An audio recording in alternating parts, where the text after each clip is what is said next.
欢迎来到新闻和活动频道，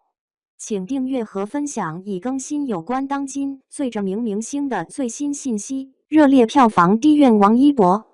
已经7.6亿元，街舞电影还能咋地？8月10日，院线电影《热烈》已经上线整整2周时间，网络上开始出现一种异样的声音，认为暑期档的《热烈》票房成绩不佳和主演王一博有直接关系。王一博那么多的粉丝，竟然在票房上如此的不给力，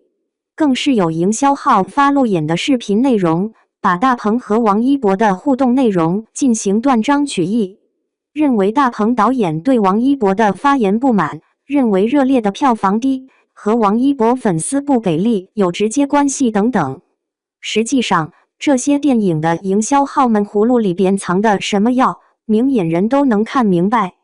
上映14天了，电影票房后劲不足了，又忽悠王一博的粉丝2刷或者3刷了。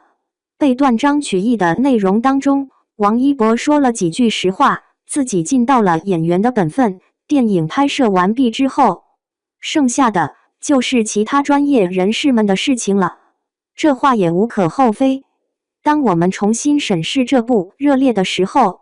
很容易便可以看到王一博在该片当中表现出来的认真、努力和演技上突飞猛进的成长。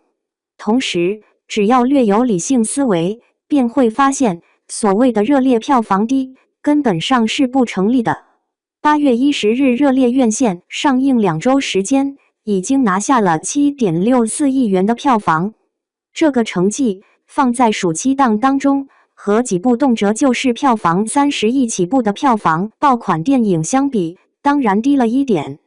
但是放在同题材当中，放在大鹏导演的所有作品当中，这个成绩已经很高了。我们不妨追问一句，街舞题材的院线电影当中，有一部算一部，目前有票房超过《热烈》的吗？猫眼专业版给《热烈》的最终票房预测是10.27亿元。一部街舞电影能够取得10亿元的票房成绩，放在这一类型当中，我们能说它票房低吗？热烈之后，街舞题材显然是获得了一个小爆发，这意味着稍后的街舞题材的电影票房天花板可以定在了10亿元，其投资额度则可以推高到了3亿元以上。把热烈放在大鹏导演的所有作品当中，这部电影的票房成绩也不能说低啊。大鹏导演的《保你平安》最终票房是7.00亿元，大鹏导演的《吉祥如意》最终票房是1357.2万元。这是一部相对文艺的电影，票房略低也是正常。大鹏担任制片人和出品人，并且主演的电影《受益人》最终票房是2.19亿元。大鹏编剧、导演并且主演的摇滚电影《缝纫机乐队》最终票房是4.59亿元。值得注意的是，大鹏导演的这部《缝纫机乐队》和目前正在院线上映的这部《热烈》是最具可比性的。前者是摇滚题材，后者是街舞题材，两个题材是类似的，而且这2部电影走的都是热血路线。缝纫机乐队取得了4.59亿元的票房成绩，而热烈已经拿下了7.64亿元，并且剑指10亿元了。能说热烈票房低吗？说热烈票房不够好，怨王一博更是站不住脚。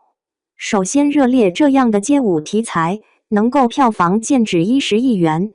已经非常了不起了，票房根本上不能说低。而所谓的票房不够好，都是要打上双引号的。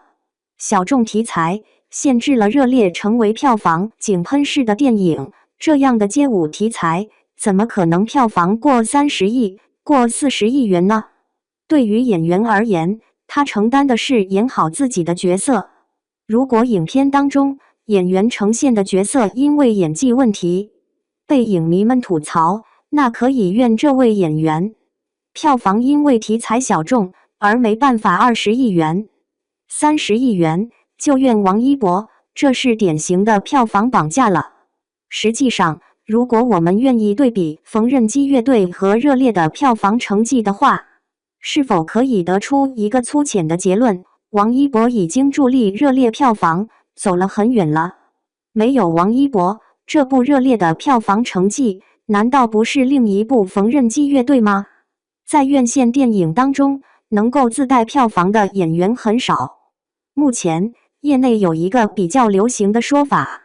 一位顶级的自带票房的演员能够动员1000万人入场，就已经算是极限了。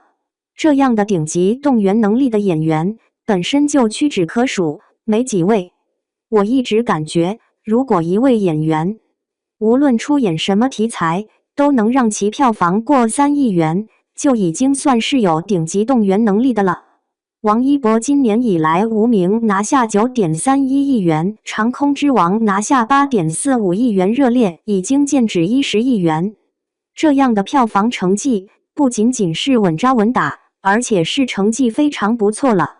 所以，一部院线电影的票房成绩高低，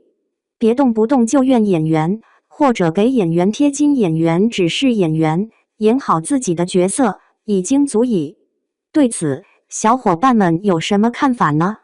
欢迎在下方评论区留言，和大家一起分享讨论吧。